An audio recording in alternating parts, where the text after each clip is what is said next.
No one would buy the obese 16-year-old girl until the mountain man took her in. Folks in town laughed when the trader dragged her onto the auction block, calling her useless, too big to work, too young to wed. Snow blew down Main Street. The church bell rang noon, and not a single hand went up. Then a giant stepped out of the shadow's coat, lined with fur, silver dollar in hand, claimed her. But it wasn't for what they thought. Out beyond the timberline, the fire was warm, the stew thick, and the law came knocking. The silver he paid is now called stolen, the judge already bought and paid for.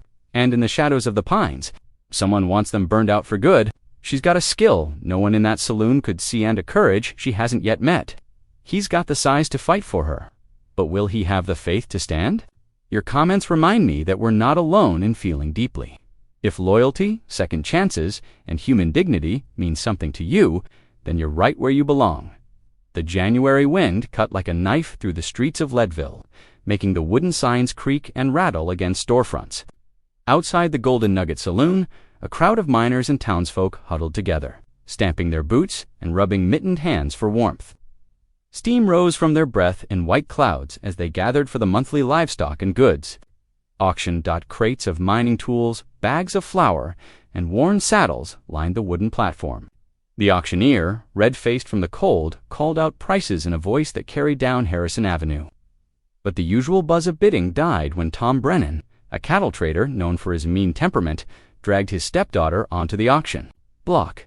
"Here's a useless one for ya," Brennan announced, giving Molly a rough shove forward. 16 years old, strong back for work, but she eats too much for what she's worth. He grabbed her arm, making her flinch. Been feeding this one since her ma passed, and getting nothing but trouble in return. Molly stood with her head bowed, her patched woolen dress whipping around her ankles in the bitter wind. Her reddish-brown hair had come loose from its braid, and she tried to tuck it back with trembling fingers. Though heavy-set from years of hard work in the kitchen, she seemed to shrink under the crowd's scrutiny.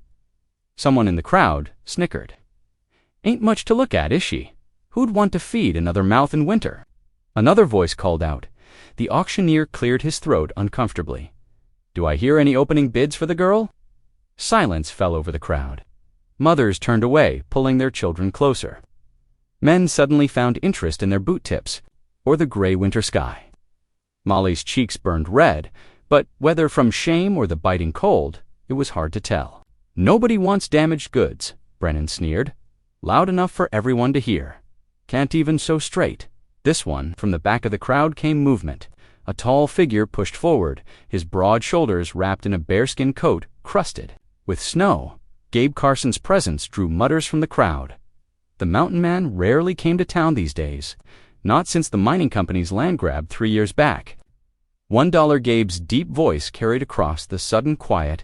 Snow clung to his dark beard, and his eyes were sharp beneath the brim of his worn hat. Laughter rippled through the crowd. "Carson's gone soft in the head." Someone shouted, "Paying good money for that one." Gabe ignored them, fishing a silver dollar from his coat pocket. He stepped up to the platform, his movements deliberate as a man used to crossing icy streams. The coin gleamed as he held it out to Brennan. Molly's stepfather snatched it with a smirk, testing it with his teeth before pocketing it. "She's yours, then. Don't come crying when you find out what she's really worth." Gabe turned to Molly, his weathered face gentle despite its stern set. "Come along, girl," he said quietly, holding out his hand. After a moment's hesitation, she took it, her fingers small against his calloused palm. The crowd parted as Gabe led her to where his pack horse waited, loaded with supplies. Without a word, he shrugged out of his bearskin coat and wrapped it around her shoulders. The fur still held his warmth, and Molly clutched it close. Breathing in the scent of wood smoke and pine, the ride into the mountains was slow and quiet.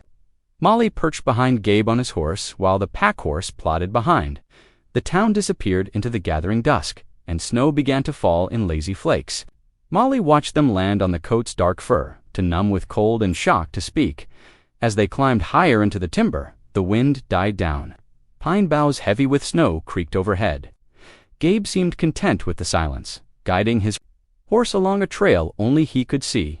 Just when Molly thought she couldn't bear the cold any longer, they crested a rise.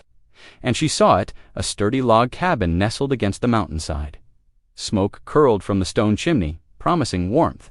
Within, a small barn stood to one side, and a stack of split wood rose higher than Molly's head against the cabin wall.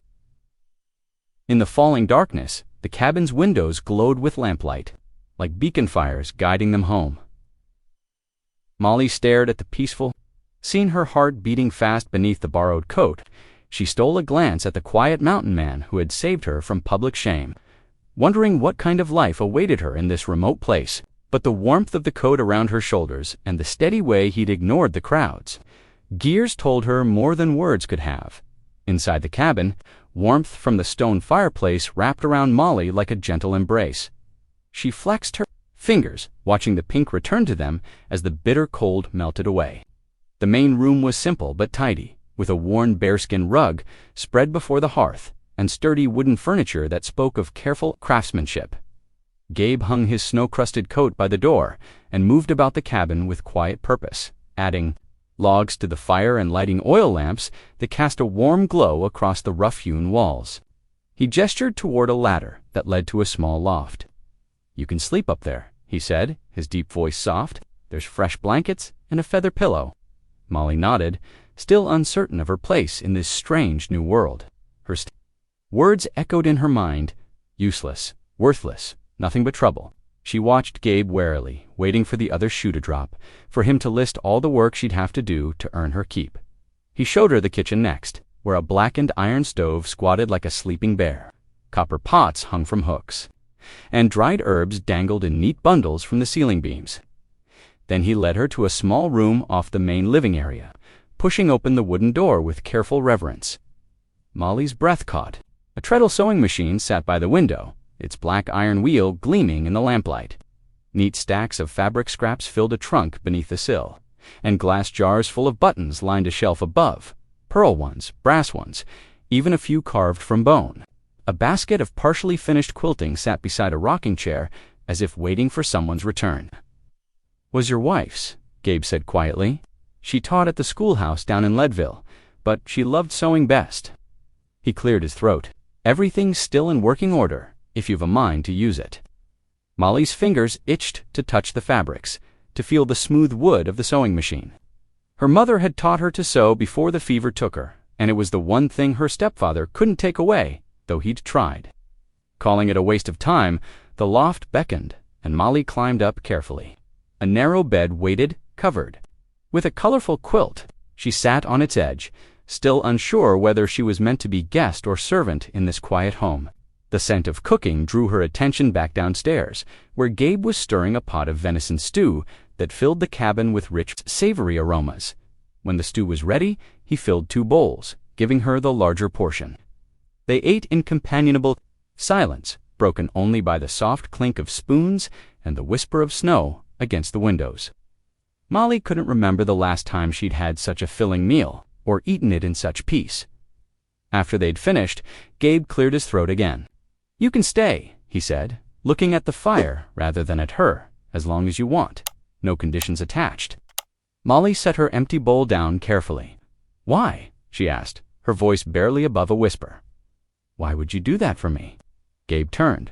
To meet her gaze, his eyes kind beneath their stern set. "No one ought to be left out in the cold," he said simply. "That's all there is to it." Later, tucked into the narrow bed in the loft, Molly pulled the quilt up to her chin. Wind rattled the shutters outside, and snow tapped against the roof like tiny fingers. But for the first time in years, she felt truly safe. The cabin's warmth surrounded her, and below, she could hear Gabe's quiet movements as he banked the fire for the night. She thought of the sewing room, of the careful way he'd preserved everything within it. There was sadness there, but also hope, like spring flowers waiting beneath winter snow. Her stepfather's voice seemed fainter now, drowned out by Gabe's simple words of welcome. Sleep came easier than she'd expected, deep and dreamless. When dawn's pale light filtered through the loft window, Molly woke to the steady rhythm of an axe splitting wood. She crept to the window and looked out to see Gabe already at work, steam rising from his breath in the crisp morning air as he added to the impressive woodpile against the cabin wall. 2 days passed in quiet comfort at the cabin. Molly found her place in the daily rhythm. sweeping the plank floors until they gleamed and hauling water from the ice-rimmed creek. The work felt different here, not the endless, thankless labor her stepfather had demanded, but simple tasks that earned Gabe's quiet nods of approval. The morning sun had just cleared the mountain peaks when hoofbeats crunched through the crusty snow. Molly froze at her place by the wash basin, her hands dripping. Through the window, she saw a deputy on horseback, his badge catching the winter light. Gabe set down his coffee cup and went to meet the lawman. The deputy's horse stamped and snorted, its breath making clouds in the cold air. Without dismounting, the deputy pulled a folded paper from his coat. "Legal document for you, Carson," he said, extending the paper. Concerning the girl, Molly's heart began to pound as Gabe unfolded the document. His face darkened as he read. "This is nonsense," he said, his voice low and hard. That $1 was payment, fair and square. Everyone at the auction saw it. The deputy shrugged. Her stepfather claims she stole it from him before the auction. Says he wants her brought up on theft charges. He shifted in his saddle. Hearings, set for 3 days from now, before Judge Harcrow. Molly's knees went weak. Everyone knew Judge Harcrow was in the mining baron's pocket, and her stepfather's cattle grazed on the baron's land. The same baron who'd tried to force Gabe off his property years ago. "That man sold his own stepdaughter," Gabe said, the paper crumpling in his fist. "Now he wants to cry theft." "Just delivering the summons," the deputy said. "Bring her to town. In 3 days, Carson." Judge don't like to be kept waiting. He turned his horse, then looked back, and Gabe might want to think careful about crossing the baron on this one. They watched him ride away, the sound of hoofbeats fading into the vast whiteness. Inside the cabin, Molly's hands shook as she gripped the back of a chair. "Will they, ... double quotes," she swallowed hard. "Will they send me to jail?" Gabe crossed to her in 2 long strides. "No," he said firmly, "I won't let that happen. I was there at that auction. I saw what really happened."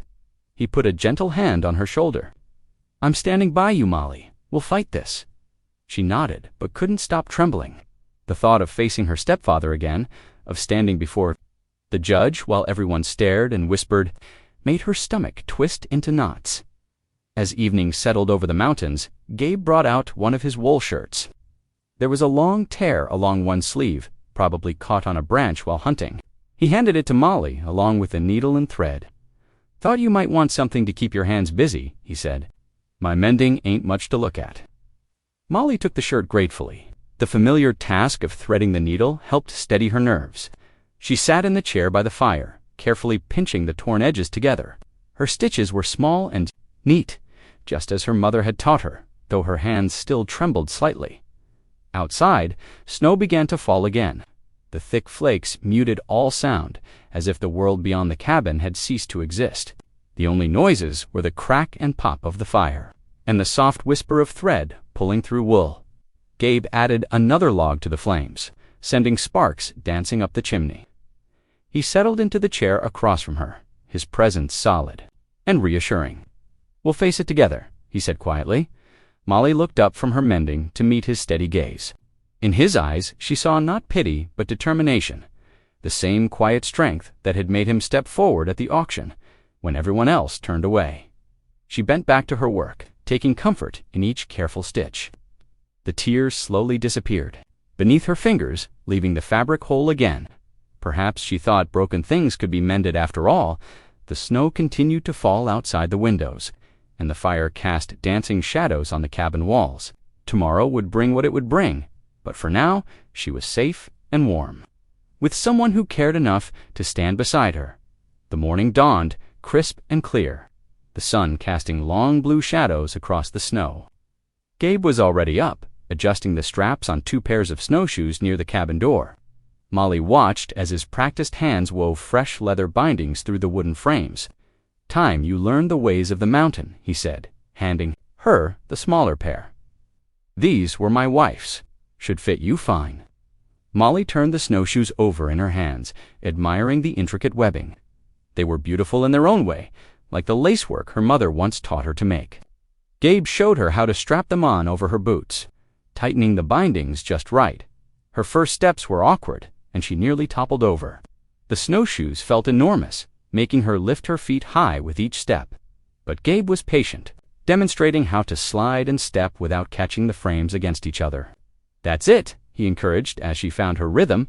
"Keep your weight centered." The forest was hushed under its blanket of white pine boughs, sagging with fresh snow.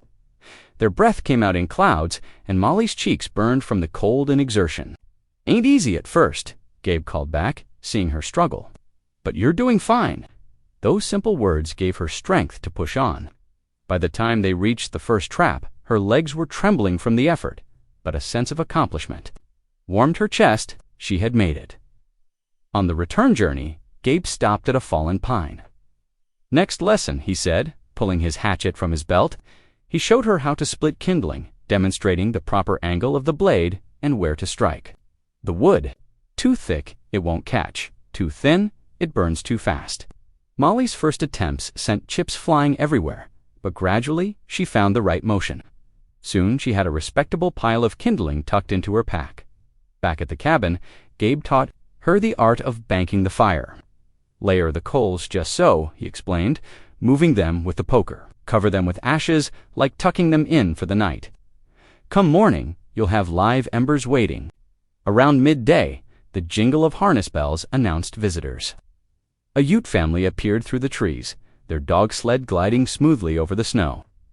Gabe greeted them warmly, speaking a few words in their language. Molly hung back shyly until the grandmother, wrapped in a bright wool blanket, beckoned her forward. "Come, come," the old woman said in careful English, her dark eyes kind. She looked Molly up and down approvingly. "Strong girl, good body for carrying life and work." Her weathered hands squeezed Molly's shoulders. "Not like twigs that snap in wind." "You stay strong." Molly felt her face flush, but this time not from shame. All her life, people had mocked her sturdy frame. But here was someone who saw strength where others saw only fault. A tiny spark of pride kindled in her chest. Gabe brought out rabbit stew. He had made that morning, and they all crowded around the cabin's small table. The Ute children, a boy and girl about Molly's age, soon drew her into their play. They showed her how to braid leather thongs into sturdy cords, their quick fingers guiding hers through the pattern. The afternoon passed in peaceful activity. The grandmother taught Molly a few words in the Ute language, praising her careful pronunciation. When the family finally departed, the old woman pressed a small pouch of dried berries into Molly's hands. "For strength," she said with a knowing smile. As evening settled in, Molly sat in the chair by the lamp, one of Gabe's worn leather packs in her lap. The stitching along one side had come loose, threatening to spill its contents. Her needle moved steadily through the tough leather, each stitch straighter than the one she had done yesterday. Gabe sat nearby, whittling a new handle for his axe. He glanced at her work, but said nothing, only reaching over to hand her another length of strong thread when she needed it. The quiet acceptance in that simple gesture meant more than words. The lamp flame flickered, casting warm light over her. "Work outside," an owl called softly through the gathering dusk. Molly's fingers moved, surely now, pulling the thread taut, mending what was broken. With each stitch, she felt more certain of her place here in this cabin, on this mountain, painting the snow-covered landscape in shades of rose and gold. Inside the cabin, Gabe and Molly prepared for their journey to town with quiet determination. His fingers worked methodically at the buttons of his cleanest flannel shirta, faded red plaid that still carried the sharp scent of lye soap, at the wooden trunk near his bed. He retrieved his riding boots. The leather was scuffed but solid, and he worked neat circles of oil into them with a rag, making the material supple enough to withstand the day's ride. Each movement was deliberate, as if preparing armor for battle. Molly emerged from the loft wearing the dress she'd washed the day before. She'd scrubbed it in hot water until her knuckles were raw, hoping to erase any trace of her former life. The hem still showed signs of wear, but the fabric was clean. Gabe watched her shiver in the morning, chill, and crossed to the pegs by the door, taking down one of his heavy wool coats. "Here," he said, holding it out, "can't have you freezing before we get there." The coat enveloped her like a blanket, the sleeves falling past her fingertips. She rolled them back carefully, her movements betraying her nervousness. Gabe pretended not to notice how her hands trembled as she fastened the buttons, out just as the sun cleared the treetops. Their horses' hooves broke through the crusty surface of the snow, sinking deep with each step. The wind had sculpted the drifts into waves that stretched across their path, forcing them to pick their way carefully along the trail. Molly hunched deeper into Gabe's coat as bitter gusts found every gap in the wool. Her mount plodded steadily. Behind Gabe's horse, following the path, he broke through the deeper drifts. Neither spoke much. The wind snatched away most words anyway, but Gabe kept glancing back to check on her, and each time she straightened a little in the saddle. Trying to show she could handle the journey, the church bell was tolling 12 deep, resonant notes when they finally rode into Leadville. The courthouse loomed before them, its weathered boards and tall windows seeming to glare down at them. Molly's stomach clenched as she dismounted, her legs stiff from the cold ride. Inside, the courtroom was barely warmer than the winter air. A few townspeople occupied the hard wooden benches, their whispers echoing off the high ceiling. Molly's stepfather sat near the front, his face set in lines of smug confidence. When Judge Harkrow entered, his black robes swishing, everyone rose. The proceedings were brief and brutal. The judge barely lifted his eyes from his papers as Molly stood before him.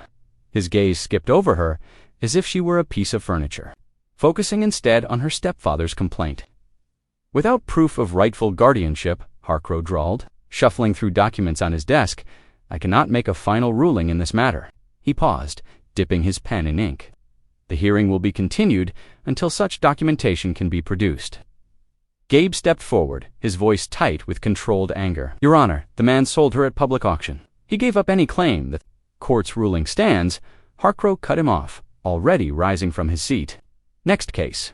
Outside, the wind had picked up, driving loose snow in stinging sheets across the street. Gabe's boots crunched on the wooden sidewalk as he paced, muttering under his breath. We'll find another way, he said finally, his jaw set. That weren't justice, in there just a man doing his friend's bidding. Molly barely heard him. Her attention had been caught by something in a shop window across the street. Moving closer, she saw it was a quilt, its intricate patterns picked out in careful stitches. The sight of it brought back a rush of memories her mother's gentle hands guiding her own, teaching her the patient art of embroidery. The way the needle felt between her fingers, how the threads could paint pictures on plain cloth. Gabe, she said softly, turning to him. Could I use your wife's sewing room? The one with all the fabric and buttons. He studied her face for a long moment, seeing something there that made his expression soften. Make whatever you. Like he said, everything in that room is yours to use. The ride home was harder, fighting against the wind, but Molly barely noticed the cold. Her mind was already dancing with patterns and possibilities, with all the things her mother had taught her before she died. Perhaps there was a way to stitch together a future for herself after all. Back in the warmth of the cabin, Molly stood in the doorway of the sewing room, taking in the neat shelves of fabric scraps and the gleaming treadle of the sewing machine. Sunlight streamed through the window, highlighting dust motes that danced in the air. Her fingers trailed over folded squares of calico, worn flannel, and faded gingham remnants of a life cut short.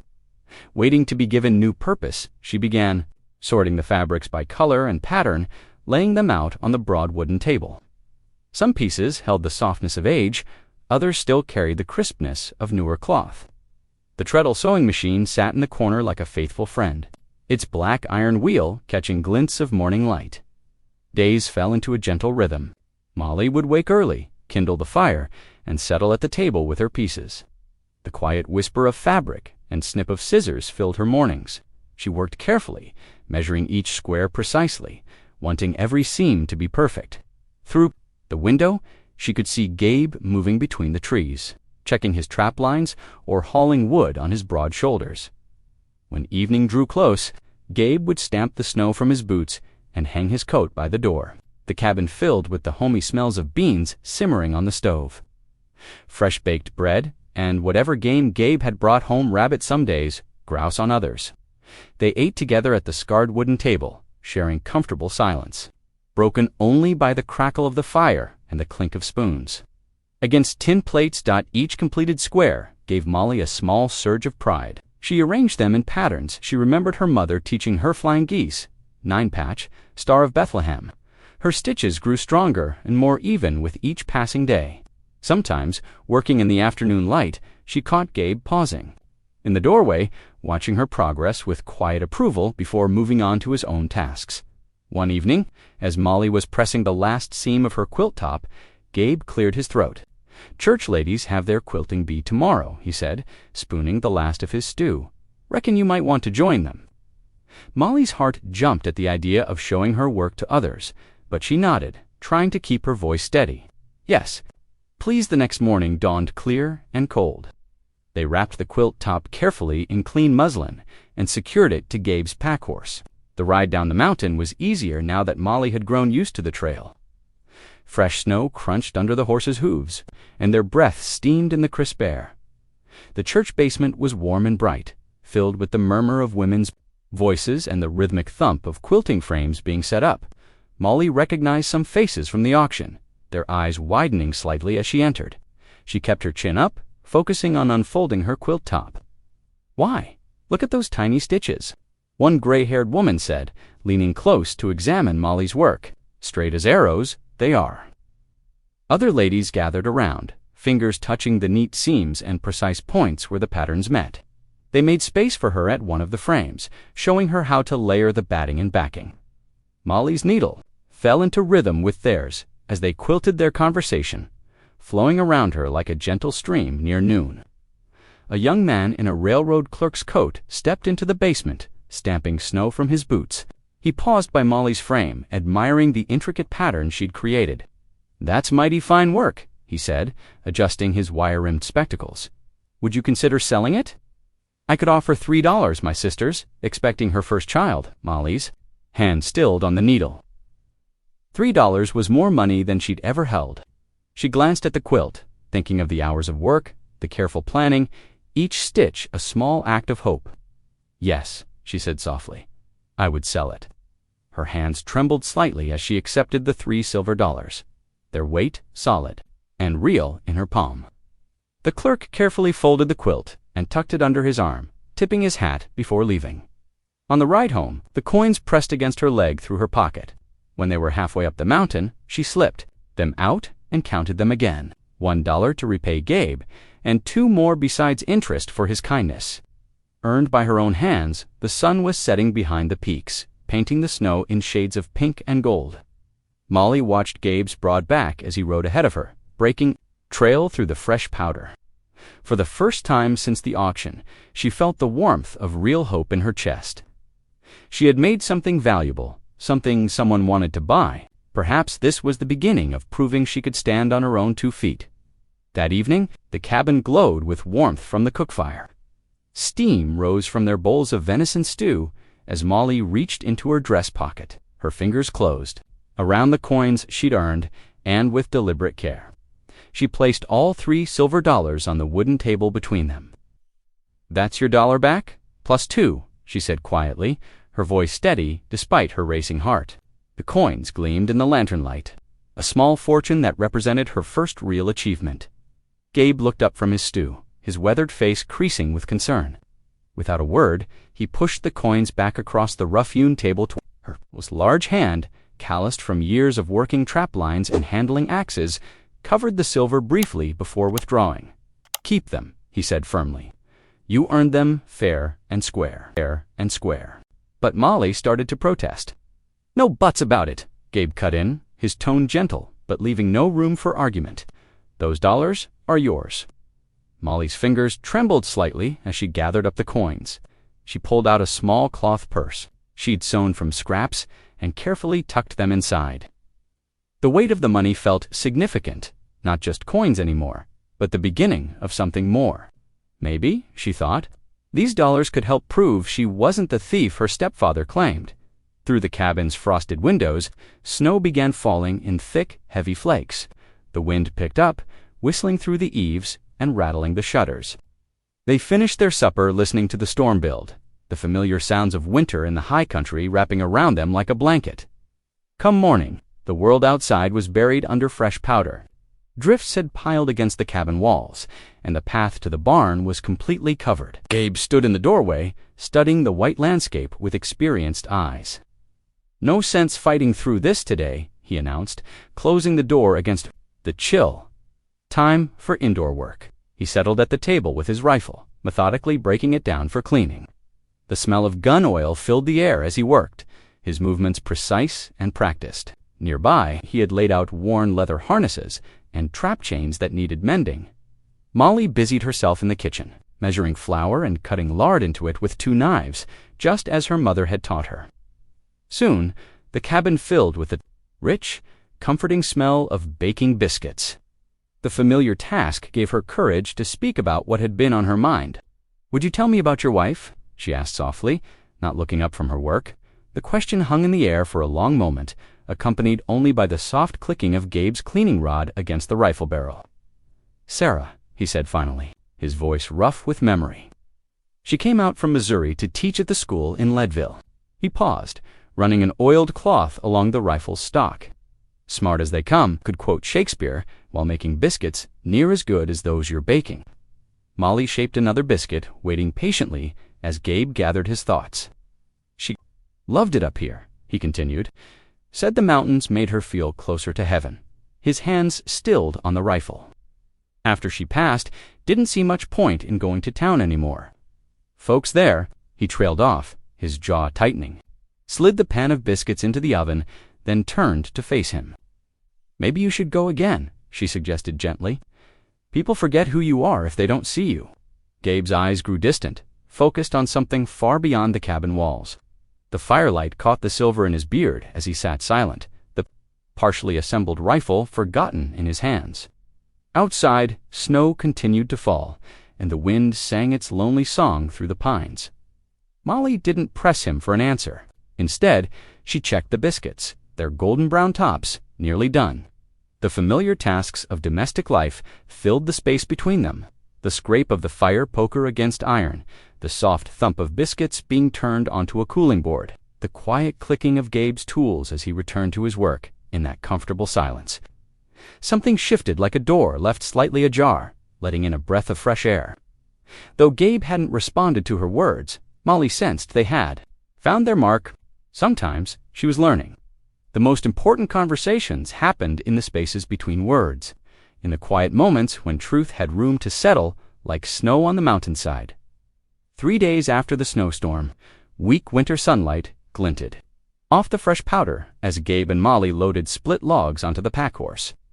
The morning air bit sharp and clean, their breath rising in white puffs as they worked. Gabe had promised the church a cord of firewood, and they needed lamp oil from the general store. "Ready?" Gabe asked, adjusting the lead rope on his horse. Molly nodded, pulling her borrowed wool coat tighter. The ride into Leadville took longer than usual, the horses picking their way carefully through deep snow. By mid-morning, the town's wooden buildings came into view, smoke rising straight up from chimneys in the still air. They started unloading the firewood behind the church, stacking it neat and tight against the wall. Through the thin wooden siding, voices drifted out from what must have been the Ladies' Aid Society meeting. Molly's hands slowed as she caught fragments of conversation. ... that poor Carson man getting mixed up with ... her petition to the judge ... double quotes, says it's for her own welfare. Molly's stomach nodded.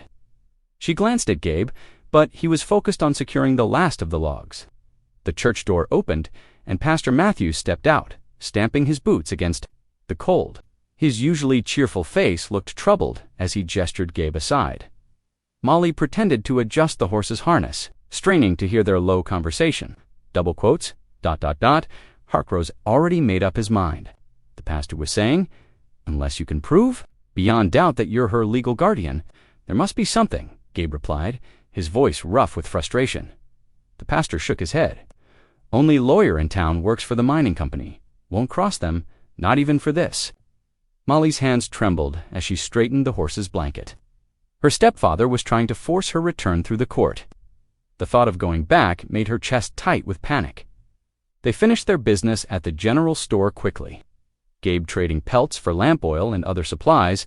The shopkeeper's wife watched Molly with poorly concealed curiosity. Whispering to another customer when she thought they weren't looking, the ride home seemed longer, the winter silence heavy between them. Snow started falling again, soft flakes, catching in their horses' manes. Finally, Molly gathered her courage. "Gabe, Her voice sounded small against the vast whiteness. "How long does it take for a letter to reach Denver?" He considered for a moment, guiding his horse around a fallen branch. 2 weeks, maybe. More. When the passes are deep in snow like this." Molly nodded, her mind working, and back again. "About the same," he said. "Why do you ask?" "Just wondering," she replied, but her thoughts were racing ahead like spring meltwater that evening. After the horses were settled and supper was done, Molly sat at the kitchen table with paper and pencil. The lamp cast a warm circle of light as she carefully wrote out her letter. "Dear Mrs. Rebecca Wilson," she began, addressing the pastor's sister in Denver. She had overheard the pastor mention that his sister worked with orphan children there. The pencil scratched softly as she explained everything: the auction, her stepfather's cruelty, Gabe's kindness, and now the legal threat hanging over them. She described how Gabe had given her a safe home, taught her useful skills, and treated her with respect. "If you could send back a sworn statement," she wrote, "telling the judge that I am better off here." She paused, choosing her words carefully. "I know it's a lot to ask of a stranger, but I'm afraid of what will happen if I'm sent back." Molly sat back, reading over her words. The lamp oil was running low, the flame flickering slightly. Outside, snow continued to fall, and somewhere in the darkness, a coyote called to its pack. She folded the letter carefully and wrote the Denver address the pastor had once mentioned. Tomorrow, she would ask Gabe to mail it when he checked his trap line near town. 2 weeks there, 2 weeks back if snow didn't delay the mail coach. She had to hope it would be enough time. Gabe came in from his final check of the barn, stamping, snow from his boots. He saw the letter in her hands, but didn't ask about it. Instead, he hung his coat by the fire and began cleaning his rifle for the morning hunt. Molly tucked the letter into her apron pocket, feeling its weight like a secret. Hope. She couldn't know if Mrs. Wilson would help, or if a stranger's word would sway Judge Harkrow. But it was something a thin thread reaching out across the snow-covered mountains. Searching for aid. The cabin creaked softly in the winter night, and Molly added another log to the fire. Its warmth reminded her of all she stood to lose if her stepfather succeeded. She watched the flames dance and silently prayed her letter would find sympathetic eyes in Denver. The next morning dawned bitter cold, frost patterns spreading across the cabin's window panes like delicate lace. Molly wrapped her letter carefully in oiled paper to protect it from the snow, and Gabe tucked it securely in his coat pocket before heading down to meet the morning stage. When he returned hours later, his beard crusted with ice. He nodded once. The letter was on its way to Denver. Days stretched like taffy after that, each one much like the last. The snow lay deep around the cabin, transforming the mountain world into endless waves of white. Gabe spent hours splitting logs for the ever-hungry stove, the sharp crack of his axe echoing through the trees. Inside, Molly worked steadily at her new quilt, choosing scraps of blue and brown that reminded her of the winter sky against bare branches. Her fingers moved more surely now as she stitched, each piece joining the next in neat, strong seams. Sometimes she caught Gabe watching her work, a thoughtful look on his weathered face. She wondered if she reminded him of his wife, bent over the same sewing table, but she didn't ask. One evening, as the sun dropped behind the mountains and painted the snow in shades of rose and gold, familiar sounds broke the silence, the jingle of dog harness and the soft swish of runners on snow. The Ute family had returned, their sled, loaded with bundles wrapped in hide. "Welcome, friends," Gabe called out, helping them secure their dogs. The grandmother, her face creased like well-loved leather, embraced Molly with surprising strength. Soon they were all gathered inside, the cabin warmed by bodies and firelight. The Ute father unwrapped packages of dark, richly smoked meat, deer, and elk they had prepared in their winter camp. The children sprawled on the floor, playing with carved wooden animals while their mother told Molly the names in her language. After they shared a meal of the smoked meat with Molly's fresh biscuits, the grandmother began to speak. Her English came slow but clear, her hands moving as she talked. She told stories of her youth, when the mountains were wilder and her people followed the seasons freely. "In those days," she said, her eyes distant with memory, "we judged people by what lived in their hearts, by the work of their hands, not by how they looked or what others said of them." She reached out to pat Molly's sturdy arm. "Strong body, good carries life, carries work. Molly felt warmth spread through her chest that had nothing to do with the fire. The grandmother's words seemed to wash away years of her stepfather's cruel comments about her size, her awkwardness. She felt her edges softening, felt herself fitting into place like a well-cut quilt piece. The Ute children fell asleep by the fire, and their parents wrapped them in blankets. The grandmother taught Molly to string dried berries on thin leather strips, showing her how to tie the special knots that would hold. They worked together in comfortable silence while Gabe and the Ute father talked quietly about hunting trails and weather signs. The next morning, after their friends departed, Gabe asked Molly if she wanted to help check his appliance. The day was clear and cold, their snowshoes leaving sharp-edged prints in the fresh powder. Molly's legs ached from the unfamiliar movement, but she pushed on, determined to keep up. At the third trap, they found a snowshoe hare caught in a snare. It was alive, its dark eyes wide with fear, sides heaving as it struggled. Gabe knelt beside it, his movements slow and careful. "Could get $3 for a hide this fine," he said quietly. "Meat's good too."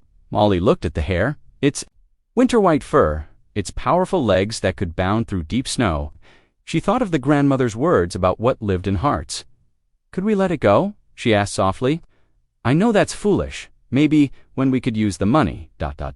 Gabe was already loosening the snare with gentle hands. "Mercy ain't foolish," he said. "Sometimes it costs something. True enough, but if it's real mercy, it's worth the price." The hare shot away the moment it was free, disappearing into the trees like a white ghost. They watched the space where it had vanished, snow falling softly from branches in the stillness. "Thank you," Molly said, for understanding why she wanted to. Gabe reset the snare with practiced movements. "Some things matter more than money," he said simply. "Took me years to learn that, still learning, maybe." They continued their rounds of the trap line. Molly felt the truth of the grandmother's words settling into her bones here. In this place, with these people, she was judged by her heart's work, not the shape of her body or the cruel words of others. Molly woke with a start, her nose twitching, at an acrid smell that didn't belong. Smoke, not the familiar, comforting scent of the hearth, but something sharper, more urgent. Through the cracks in the loft floorboards, an orange glow flickered ominously. "Molly, get out now." Gabe's voice boomed from below, rough with fear. She scrambled from beneath her quilt, heart pounding. The air grew thicker with each breath as she hurried down the ladder, clutching her shawl. Heat pressed against her face, and through the haze, she saw Gabe throwing open windows, letting in the biting winter air. "Roof's caught," he shouted, already moving to grab his rifle and powder horn from their pegs. "Help me save what we can." Outside, the pre-dawn sky glowed red as sparks showered down like deadly stars. Flames licked along the cabin's ridgepole, consuming the dry wood with frightening speed. The bitter cold hit Molly like a slap after the burning heat inside, but there was no time to think about that. She and Gabe worked frantically, making trip after trip into the smoke-filled cabin. They dragged out blankets, tools, cooking pots, anything they could grab. Molly's arms ached. As she hauled Gabe's wooden chest of trap chains clear of the burning building, her eyes stung, and she could barely see through her tears, but she kept moving. The treadle sewing machine was too heavy to save. Molly's heart twisted as she watched the flames reach for it, knowing all her mother's buttons and her own half-finished quilt would burn too. But there was no time for grief. Not yet. The fire roared louder, drowning out even the crack and pop of burning timber. Then came a sound like thunder as part of the roof collapsed inward, sending up a fountain of sparks.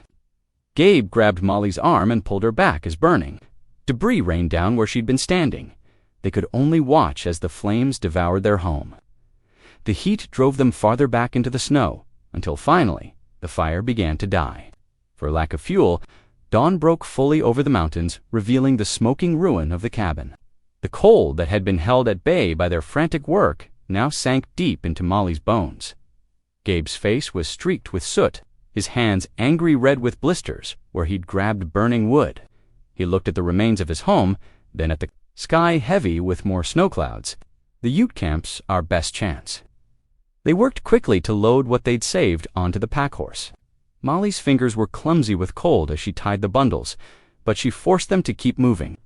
Gabe's hands were worse, She saw him wince each time he had to grip something. The journey to the Ute camp was long and hard. The wind picked up. As they traveled, driving snow into their faces, they had to stop often to check the pack horse's footing on the treacherous path. Gabe grew quieter with each hour, and Molly knew his hands must be causing him terrible pain. The sun was setting. When they finally spotted smoke rising from the cluster of lodges in the sheltered valley, dogs began barking, announcing their arrival. The grandmother they knew so well emerged from her lodge, took one look at their faces, and began calling out in her own language. Soon they were surrounded by helping hands.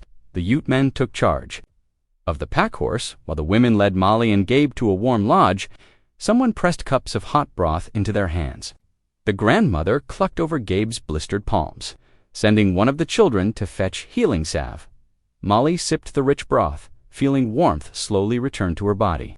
But inside, fear gnawed at her.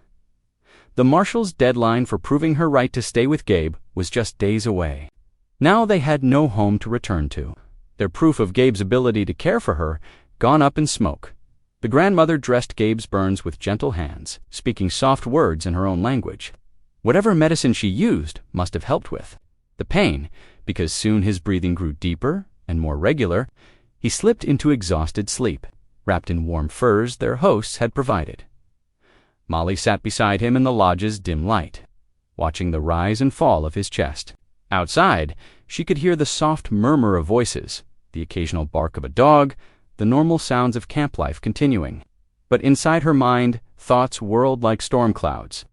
Had they lost everything, just when they needed it most?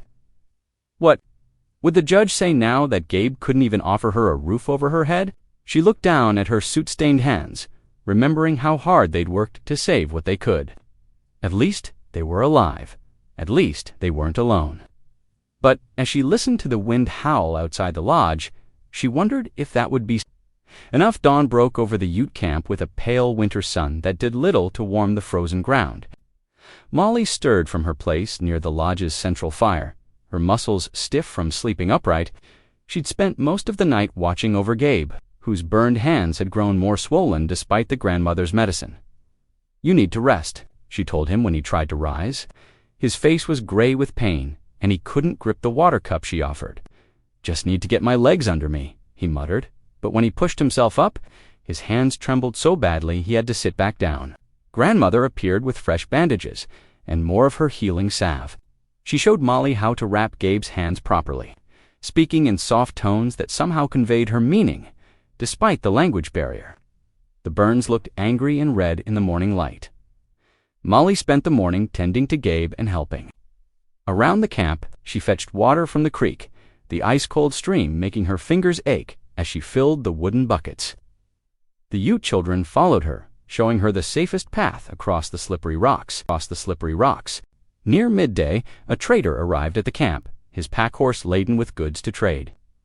After conducting his business, he passed along news from town. The marshal had announced he would come for Molly on Sunday. Her stomach clenched at the words. It was Wednesday. Only 4 days remained. That night, sleep eluded her. She sat by the dying fire, watching shadows dance on the lodge walls. The quilt she'd started before the fire lay half-finished in her lap, saved only because it had been in her work basket near the door. Her fingers traced the stitches as her mind raced. Before the sun rose on Thursday, Molly had made her decision. She positioned herself near the lodge entrance where the early light was strongest and began to sew. The Ute women watched with interest. As her needle flew, creating patterns that told her story, a cabin in flames, a girl standing tall at auction, a mountain man extending his hand in kindness. "You make medicine," the grandmother said, pointing to the quilt. "Story medicine." Molly worked through the day, stopping only to tend to Gabe and help with camp chores. Her fingers grew sore, but she pressed on. Each stitch felt like an argument. She was making for her right to stay.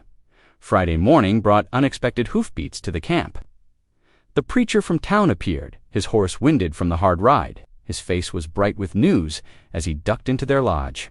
"A telegram came from my sister in Denver," he announced, pulling a paper from his coat. "She'll send a sworn statement by courier tomorrow. She remembers your mother, Molly, from when they taught school together. She's willing to testify about your character and your stepfather's treatment of you." Hope fluttered in Molly's chest, but anxiety followed close behind. "Will it arrive in time?" she asked. "The marshal comes Sunday." The preacher's face fell slightly. "The courier should make it by Saturday evening, if the weather holds, but ... But Judge Harcrow might not wait to read it," Gabe finished. Speaking from his palate, his voice was stronger today, though his hands remained heavily bandaged. "He's not known for patience," the preacher agreed. Molly looked down at her nearly finished quilt, at the story she'd sewn into every square. Gabe shifted, catching her eye. Despite his weakness, his gaze held the same steady strength she'd seen that first day at the auction. "Sometimes you have to go where they can't ignore you," he said quietly. The preacher stayed for a cup of coffee, sharing more news from town. Molly's stepfather had been boasting in the saloon about getting his property back. The thought made her hands shake as she poured the coffee, but she refused to let fear take hold. After the preacher left, Molly returned to her sewing with renewed determination. The grandmother sat beside her, offering silent support as the quilt grew closer to completion. Even Gabe managed to sit up longer, watching her work with approval in his eyes. The day waned, and Molly's needle continued to flash in the firelight. Outside, snow began to fall again, adding another layer of white to the silent world. But inside the lodge, surrounded by people who had become more family to her than her stepfather ever was, Molly felt a strange sort of peace. Whatever came on Sunday, she would face it with the same strength she'd used to survive everything else. She worked late into the night, her story taking shape one stitch at a time, while the wind whispered secrets to the trees, and somewhere in Denver, a sworn statement waited to begin its journey north. Saturday morning dawned clear and cold, the kind of mountain morning where breath hung like clouds in the air. Molly stood in the lodge doorway, watching frost sparkle on bare branches. No courier had appeared on the horizon. The sworn statement from Denver hadn't arrived. She couldn't wait any longer. With steady hands, she folded her finished quilt into a neat square, tucking it into one of Gabe's old saddlebags. The 3 silver coins clinked in her dress pocket, and she touched them through the fabric, drawing strength from their presence. A page of carefully written notes, practiced late into the night, went into her other pocket. "I have to go," she told Gabe, who sat propped against lodge poles, his bandaged hands resting in his lap. "Before the marshal comes tomorrow," he nodded, understanding in his eyes. "The preacher should ride with you. Ain't proper for a young lady to travel alone." The grandmother brought Molly a wrapped package of dried meat and corn cakes for the journey. She pressed them into Molly's hands with gentle words in Ute that needed no translation. "Be strong, be brave." The preacher arrived within the hour, having received word through one of the Ute runners. He helped Molly saddle Gabe's pack horse, checking the cinch carefully. The horse was steady and sure-footed, used to mountain trails. "Ready?" the preacher asked, mounting his own horse. Molly nodded, though her stomach churned. The ride to Leadville would take half a day, even pushing hard. They needed to reach town before the evening service ended. The trail down from the Ute camp wound through stands of snow-laden pine. Molly's breath came in white puffs as they rode, the horses picking their way carefully over frozen ground. The preacher kept a watchful eye on the path ahead, occasionally pointing out ice patches to avoid. They stopped only once, letting the horses drink from a partially frozen stream. Molly's legs ached from the cold and the unfamiliar motion of riding, but she refused to complain. The sun tracked across the pale winter sky as they descended toward town. The first glimpse of Leadville's church steeple came in late afternoon. Smoke rose from chimneys, and the streets were filling with people heading to evening service. Molly's heart began to pound as they drew closer. "Remember," the preacher said quietly as they dismounted near the church steps, "you speak your truth. That's all anyone can ask." Molly nodded, clutching the saddlebag with her quilt. Her notes crinkled in her pocket as she straightened her dress. All around them, townspeople were filing into the church, some casting curious glances her way. The church was warm and bright with lamplight. Molly slipped into a back pew, the quilt folded carefully on her lap. Her fingers traced the stitches she knew by heart. Now, each one, a piece of her story, sewn with determination and hope. The service proceeded as usual. Hymns rose and fell, prayers were spoken, scripture read. Molly barely heard any of it through the rushing in her ears. She kept her eyes fixed on the rough-hewn cross at the front, gathering her courage. As the final hymn ended and people began to shift in their seats, Molly stood. Her legs trembled but held her weight. Step by steady step, she walked to the front of the church, feeling every eye turn to follow her progress. The preacher, seeing her approach, moved to stand beside her. His presence steadied her as she turned to face the congregation. Faces she recognized from the auction block stared back at her, some curious, some dismissive, some already frowning. Molly took a deep breath and unfolded her quilt, holding it up so everyone could see. The lamplight caught the careful stitching, illuminating the scenes she'd sewn, her story told in fabric and thread. "My name is Molly Brennan," she began, her voice stronger than she'd expected. "Some of you saw me at the auction last month. You heard my stepfather call me worthless." She paused, letting the memory sink in. Then she reached into her pocket and drew out the 3 silver coins. "This is the $1 Mr. Carson paid that day," she continued, holding up 1 coin. "And these other 2 I earned myself, making and selling quilts like this one. Every stitch honest work, just like my mother taught me before she died." Murmurs rippled through the pews. Molly saw faces changing as she spoke, surprise replacing dismissal, thoughtfulness replacing scorn. "I'm not property to be sold," she said, her voice carrying to the back of the church. "I'm not a thief. I'm a person who can work and earn and make my own way. That's all I'm asking for, the chance to prove it." The murmurs grew louder. In the back pew, Molly spotted her stepfather's face, dark with anger, but she kept her eyes moving, addressing the whole congregation as she'd practiced. The sunlight through the church windows had begun to fade, casting long shadows across the wooden floors. But Molly stood straight and tall, her quilt displayed like a banner of truth, waiting for the town's judgment.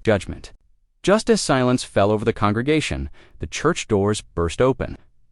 A courier, his coat dusted with snow, stumbled in clutching a sealed envelope. From Denver, he gasped, making his way down the aisle. The preacher took the envelope with steady hands, breaking the seal as the congregation held its breath. His eyes scanned the document, a smile spreading across his weathered face.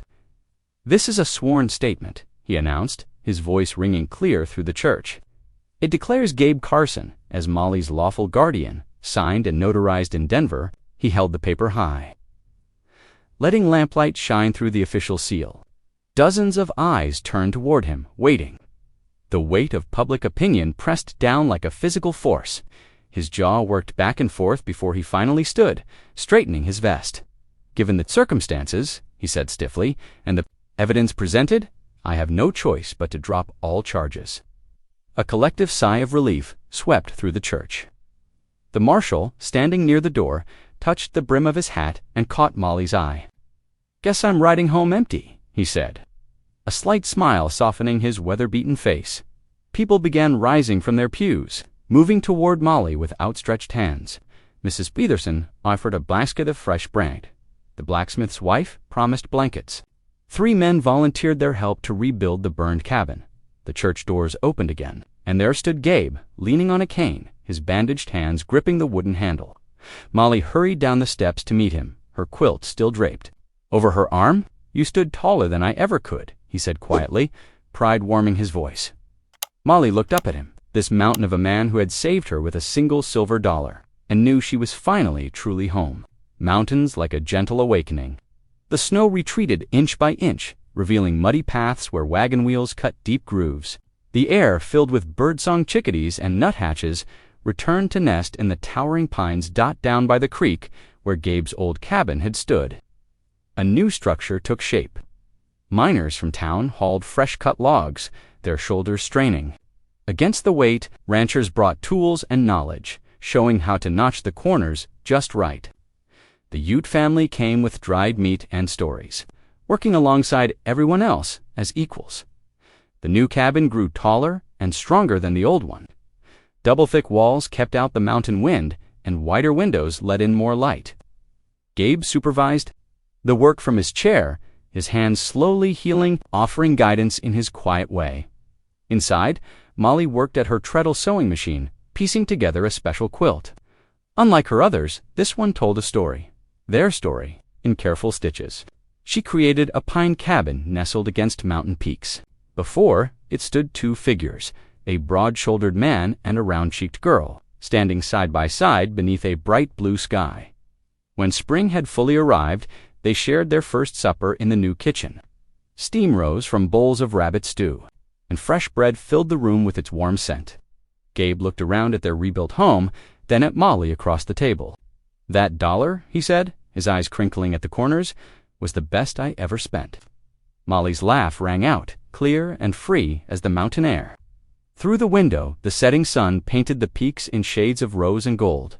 She felt the truth of it deep in her bones. She belonged here, not because Gabe had bought her, but because he had chosen her, and she had chosen him right back. Thanks for tuning in. These stories remind us that life is more than headlines. It's about heartlines. Subscribe if you want more moments that make you pause, feel, and reflect.